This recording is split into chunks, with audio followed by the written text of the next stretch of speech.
got yourself a gun. Ah, ça fait longtemps que je voulais la placer, celle-là.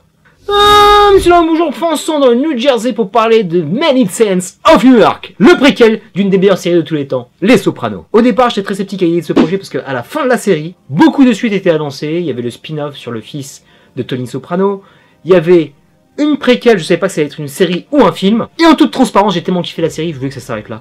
Je voulais pas que une œuvre supplémentaire vienne salir l'aura de cette légende. Parce que oui, Les Sopranos est une des plus grandes séries de tous les temps.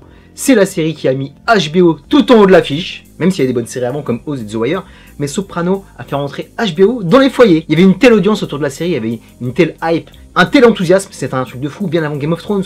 Rappelle-toi de cette fin qui nous a complètement divisés. Personnellement, moi je l'ai kiffé, mais il y en a, ils ont porté plainte carrément contre David Chase. Et ce buzz est important et gage de qualité.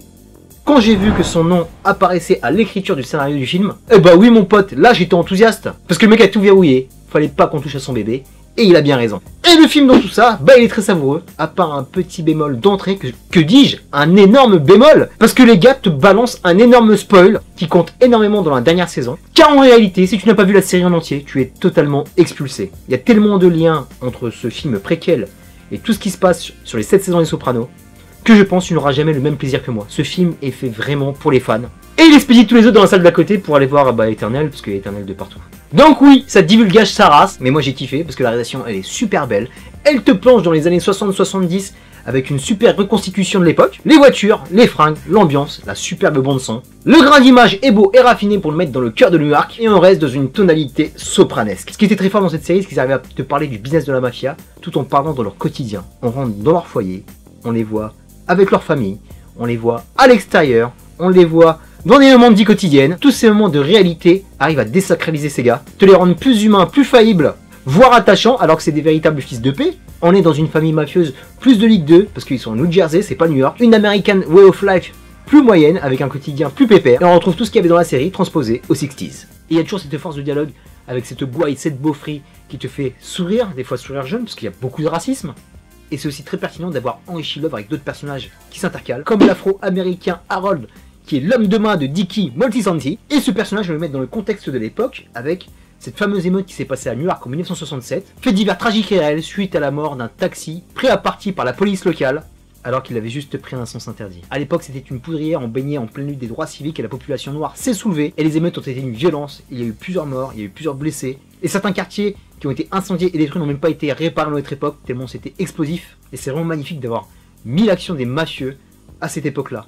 Les conséquences que ça va avoir sur la business, les relations interethnies entre italo-américains et afro-américains, la relation aussi entre les italo-américains et les italiens avec cette femme, Josefina qui arrive d'Italie, qui est l'épouse du papa de Dickie, et tu vois qu'il y a entre les natifs et les immigrés américains des pensées qui sont aux antipodes. Parce que oui, il y a ce climat de violence qui veut partir à tout moment, ils ont beau bouffer ensemble, ils ont beau rigoler ensemble, se partager leurs meufs, mais au moindre pet, à la moindre blague, ils peuvent se buter entre eux.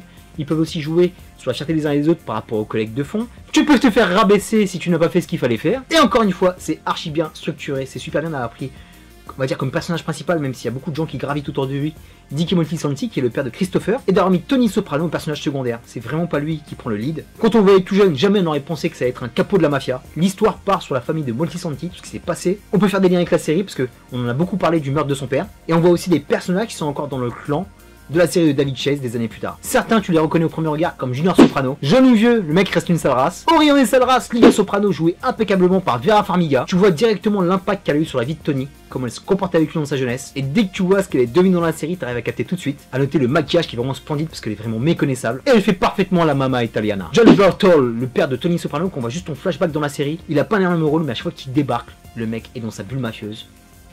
Ils sont vraiment dans un monde parallèle, ces gars-là. Et le business, il est jamais explicité. Il est là, et pour eux, c'est limite un travail légal. C'est comme ça qu'ils vivent, ils vivront pas autrement. Et mes chouchous, Silvio Dante et Poli qui sont présents. Avec ce super acteur, un second couteau qu'on voit pas souvent, John Magaro, qui fait une performance formidable parce qu'il a les mêmes traits, les mêmes tics que Silvio dans la série. Tu vois que le mec a étudié son rôle à fond. Et Michael Gandolfini, qui est le clone de son père, c'est un truc de fou, la ressemblance. Et je sais pas si c'est sa première expérience d'acteur, mais le mec est super crédible. Avec beaucoup de personnages qui sont plus introduits comme des easter eggs. Parce qu'on les voit apparaître que sur une scène et tu dis oh c'est lui, oh c'est elle. Mais l'histoire reste super solide par rapport à Dickie, tu vois vraiment qui était le père de Christopher. Et super content de retrouver Alessandro Nivola, lui qui est habitué au rôle secondaire voire tertiaire, parce que c'est un acteur formidable, et il est excellent dans ce rôle. Un personnage qui est pris entre deux mondes, qui a des valeurs, qui est humain. on le considère comme un saint parce qu'il fait beaucoup de bonnes actions, comme la relation qu'il a avec son oncle et son père, on va dire le double rôle de Ray Liotta. Ray Liotta qui avait refusé de jouer dans la série parce que le mec, les rôles de mafieux, peut-être qu'il en avait marre. Mais mon gars, c'est là où tu excelles, c'est là où tu es excellent. Tu es magnétique une fois que tu débarques à l'écran. Tu écrases tout le monde. Et pour finir, le Tony Origin, il y a beaucoup de choses aussi qui se passent autour de lui. Quand vous voyez dans la série la relation qu'il avait avec sa psy, il y a une super scène qui se passe à l'intérieur de son lycée. J'ai complètement oublié qu'il avait fait du football américain, parce que c'était son fils Anthony qui jouait linebacker, il aussi jouait linebacker dans son bahut, il voulait être footballeur américain pro, apparemment ça n'a pas marché. Sa passion pour l'histoire, parce que le gars il est un comics Ivanhoe. Et à un moment le mec, Dicky lui dit mais pourquoi tu dis pas un comics Superman? Le mec il était féru d'histoire. Il parle de Robin des Bois, il y a une action dans le film que je vais pas te spoiler, mais qui fait penser à Robin des Bois. Parce qu'il a compris ce qui s'est passé par rapport à sa famille, par rapport à son oncle, par rapport à son père. Mais lui, il a pas envie d'être avec eux au début. Parce qu'il avait une grande intelligence, il aspirait à beaucoup de choses. Je pense qu'il a été écrasé par l'environnement. Et surtout sa mère. Mais ça, on le saura pas parce que la fin est tellement abrupte. Je dis, mais il manque quelque chose, bordel. Parce que je sais pas s'il s'ouvre une porte pour faire une suite. Parce que Tony n'est pas encore adulte. Et il n'y a pas le lien entre sa jeunesse et le Tony Soprano qu'il y a dans la série. Il manque une grande partie quand même. Donc à voir, je suis pas contre un deuxième film avec toute cette équipe. Parce que c'était vraiment chouette. Belle réal, belle écriture, c'est super fluide, c'est drôle, c'est tragique, c'est violent. Une bande son magnifique avec Jill Scott et Ron quand on entend un de ses sons.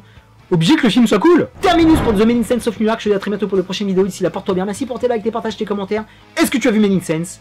Qu'est-ce que tu as pensé de la série? Est-ce que tu l'as vu? Est-ce que tu es à jour? Parce qu'il y a mon pote Benjamin qui était avec moi, qui a pas vu la série et le mec s'est fait spoil salement. C'est de ta faute, t'aurais dû la voir. Peace and love. Pain comes from always wanting things. What do I know? I'm a murderer. The best things in life are free.